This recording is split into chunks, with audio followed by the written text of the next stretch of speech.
மக்களால் புரட்சித் தலைவர் என்று அழைக்கப்பட்ட எம்ஜிஆர், அவரின் வாழ்க்கை வெறும் சினிமா கதையல்ல. அது ஒரு மனிதன் எப்படி மக்கள் தலைவராக மாறினார் என்ற உண்மை கதை.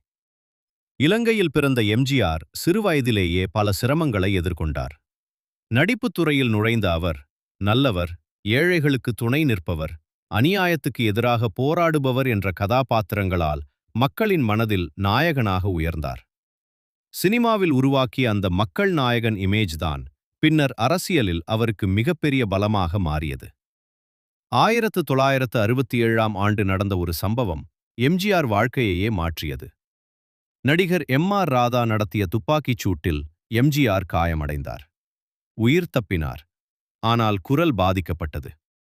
இந்த சம்பவம் தமிழ்நாட்டு மக்களின் மனதில் எம்ஜிஆர் மீது பெரும் அனுதாபத்தை உருவாக்கியது. அந்த அனுதாபம் பின்னர் அவரின் அரசியல் பயணத்துக்கு ஒரு முக்கிய திருப்புமுனையாக அமைந்தது. திமுகவில் இருந்த எம்ஜிஆர் கட்சி தலைமைத்துடன் ஏற்பட்ட கருத்து வேறுபாடுகளால் 1972ஆம் ஆண்டு கட்சியிலிருந்து நீக்கப்பட்டார். பலர் நினைத்தார்கள், இங்கே எம்ஜிஆர் அரசியல் முடிந்துவிட்டது என்று. ஆனால் அதற்கு பதிலாக எம்ஜிஆர் தொடங்கியது ஒரு புதிய கட்சி, அண்ணா திராவிட முன்னேற்றக் கழகம், அதாவது ஏடிஎம்கே. குறைந்த காலத்தில் அந்த கட்சி தமிழ்நாட்டு அரசியலில் ஒரு பெரிய சக்தியாக மாறியது.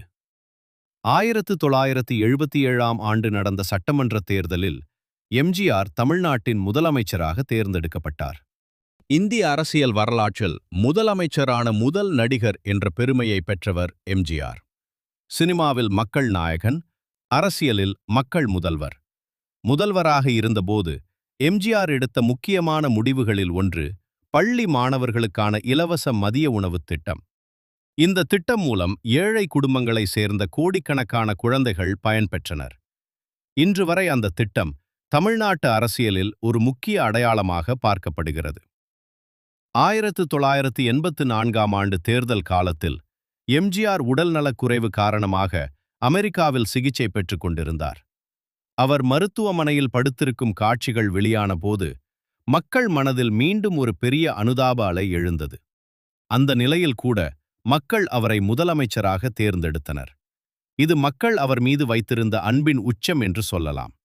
எம்ஜிஆர் ஒரு நடிகர் மட்டுமல்ல, ஒரு காலகட்டத்தில் தமிழ்நாட்டு மக்களின் நம்பிக்கை. அவரின் அரசியல் வாழ்க்கை, மக்கள் ஆதரவு இருந்தால் எந்த தடையும் ஒரு தலைவரை தடுக்க முடியாது என்பதற்கான ஒரு உதாரணம்.